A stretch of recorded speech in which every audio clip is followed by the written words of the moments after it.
Welcome to the Deep Dive. Today, well, you've brought us some really fascinating material.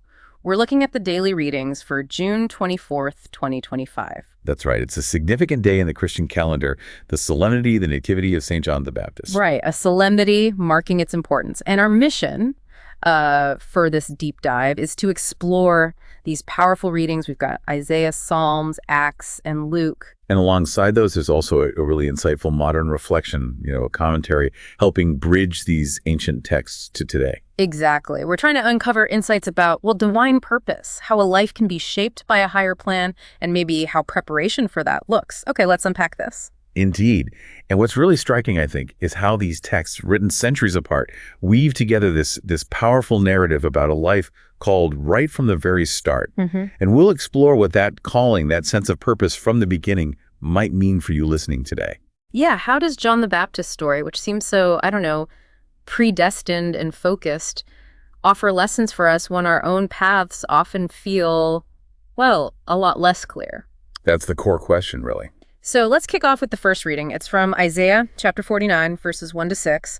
And the imagery, it's evocative right from the get-go. It really is. You hear about someone being called from birth, actually given a name from the mother's womb.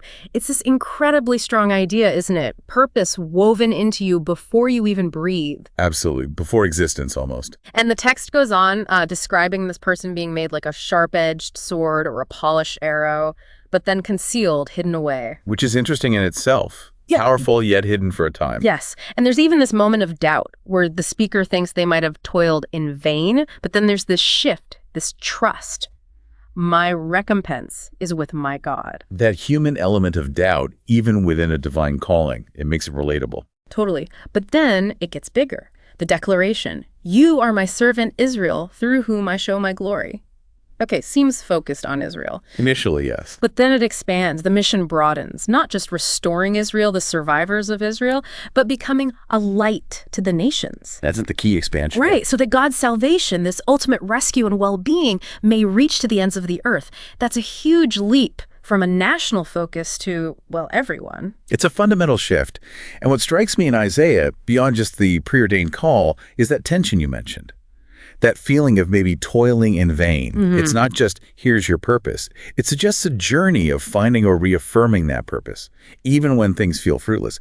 That's incredibly powerful for anyone feeling a bit lost. That makes sense. And this move from the national to the universal, being a light to the nations, it really sets a precedent, doesn't it? For understanding how our own individual lives might fit into a much bigger picture, a divine plan.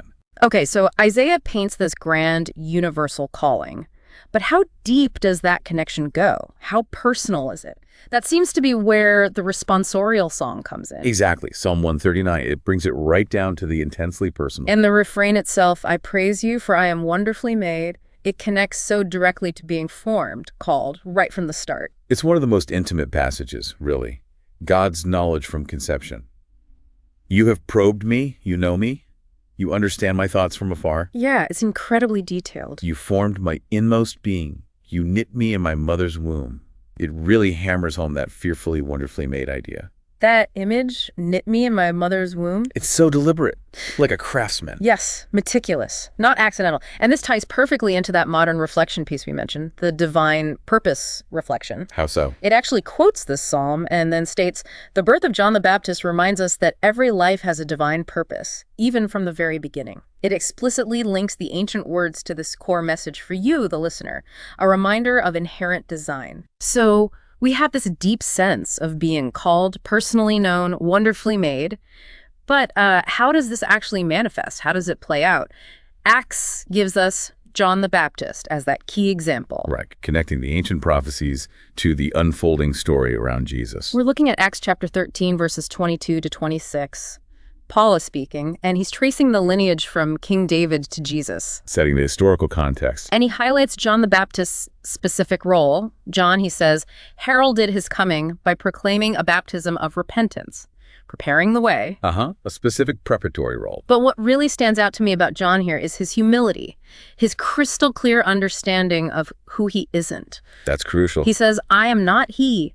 Behold, one is coming after me. I am not worthy to unfasten the sandals of his feet. Such powerful self-awareness, knowing his place. It's incredibly significant. John's position is unique. He's the one prepared to go before the Lord to prepare his way. That's from the Alleluia verse in Luke we hear around this time too. And his humility, compared to the one he's announcing, is just stark. It speaks volumes about faithful service, doing the vital groundwork without needing the spotlight. Like preparing the soil before the seed is planted. Exactly. Serving a greater purpose with integrity.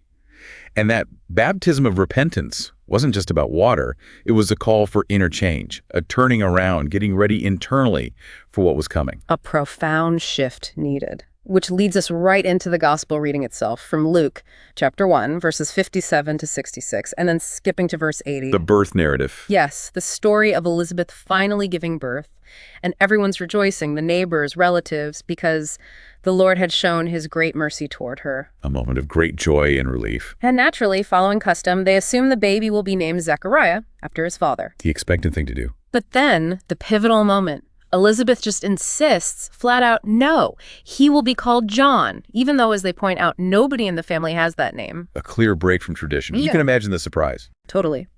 And then, the clincher, showing divine intervention, Zechariah, who's been mute all this time, asks for a writing tablet. He can't speak, but he can write. And he writes simply, John is his name. And boom. Instantly, his mouth opens, his tongue is freed, he starts speaking, blessing God. What a moment. The sign is undeniable. And the reaction, Luke says fear came upon all their neighbors and everyone in the Judean hills was talking about it. Understandably so. It points to something extraordinary happening. This whole sequence, the naming against custom, Zechariah's speech returning, it screams divine intervention, doesn't it? These aren't subtle hints. Not at all. They're clear signs of God's hand at work. And what I find really insightful is the question people immediately ask, what then will this child be? Right. They know something special is unfolding. And the observation, surely the hand of the Lord was with him, it just underlines the extraordinary nature of his birth and by implication, his purpose. And the divine purpose reflection picks up on this directly. God's hand was upon John, preparing him for a mission that would lead others to Christ. So the preparation started from day one, even before. Exactly. And it also mentions that later part from Luke, the child grew and became strong in spirit, and he was in the desert until the day of his manifestation to Israel. Ah, the desert years. Right. Which connects to that idea of being shaped, maybe even strengthened in silence and waiting. That preparation isn't always public or loud. Sometimes it happens quietly, internally. Okay, so we've traced John's unique call, the signs surrounding his birth, the sense of divine purpose. But the big question remains, what does this mean for you listening now? How does this ancient story connect to, your life today? That's always the bridge we need to build, isn't it? And the divine purpose reflection sums it up quite well. Like John, we are called to grow in spirit and respond faithfully to God's plan in our lives. So it's not necessarily about having the exact same dramatic calling as John. No, probably not. But it is about recognizing that God might be shaping our hearts too, often through those quiet times, those periods of waiting or uncertainty, preparing us for something meaningful. Your life also has a design, a purpose. A unique contribution only you can make. Precisely. And maybe being a light or preparing the way looks different for us. It could be, showing integrity at work or patience with family or advocating for something just. Absolutely. It's about recognizing that unique purpose that has been placed within each of us, as the reflection says. It manifests in countless ways, big and small. Finding purpose in the everyday, maybe. Yes. And the reflection gives some practical prayer points, too, things to consider, like trusting divine timing, which is hard. Very hard sometimes. And growing steadily in faith, even when things are slow. And finding the courage, like John, to prepare the way for others to know you more deeply. So it's not always about my big mission, but maybe helping clear the path for someone else's connection or understanding. That's a huge part of it. Faithfulness in the small steps, the quiet choices, the consistent effort, which maybe raises a question for you.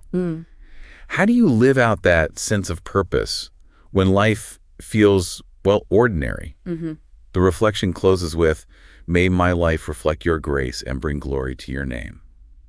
It brings it back to the idea that our purpose ultimately points beyond just ourselves. Connecting our little story to the much bigger one. Exactly. So as you go about your day, maybe something to think about, drawing from all this. How can you be a faithful witness of purpose in your life today, even in what feel like really small ways? Powerful question to carry. Well, thank you for joining us on this deep dive into these really profound ideas about calling and purpose. We hope you continue exploring them.